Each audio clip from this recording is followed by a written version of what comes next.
आदरणीय दादा नेहमी एक गोष्ट सांगायची की शासनाचा प्रत्येक पैसा हा सर्वसामान्य नागरिकांच्या घरातून आलेला पैसा आहे। त्यामुळे निधीचा वापर करताना पारदर्शकता, प्रामाणिकपणा आणि परिणामकारकता अत्यंत महत्त्वाची आहे। आणि यापुढे सुद्धा हीच कार्यपद्धती पुढे नेण्याचा आपला प्रयत्न राहणार आहे।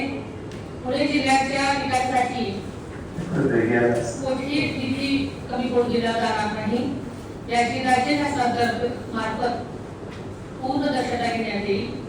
मुख्यमंत्री आदरणीय देवेंद्र फडणवीस साहेबांचे सहकार्य आणि मार्गदर्शनामुळे सर्व प्रकल्प हे अधिक वेगाने पुढे नेणं शक्य होत आहे। प्रशासन, लोकप्रतिनिधी आणि सर्व संबंधित यंत्रणांच्या समन्वयातून पुणे जिल्ह्याच्या विकासाच्या नव्या उंचीवर नेण्याचा आपला सामूहिक प्रयत्न राहील असा विश्वास आहे। आपण सर्वांनी पुणे जिल्ह्याच्या विकासाला गती देऊयात, आदरणीय दादांच्या स्वप्नांना पूर्ण करूयात असं आवाहन मी आजच्या दिवशी करते।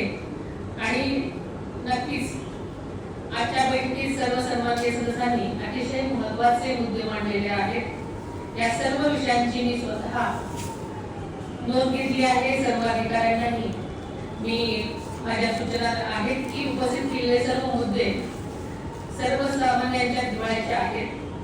सर्व बाबतीत तातडीने कारवाई करून संबंधित लोकप्रतिनिधींना यासाठी अवगत करावं। जिल्हा नियोजनाच्या माध्यमातून सर्व कामे वेळेत गुणात्मक पद्धतीनं व्हावी असाही माझा दादांप्रमाणेच आग्रह राहील आणि आपण तो नक्कीच पूर्ण करू अशी खात्री आहे। सगळेजण या सभेसाठी आले त्याबद्दल धन्यवाद। जय हिंद, जय महाराष्ट्र।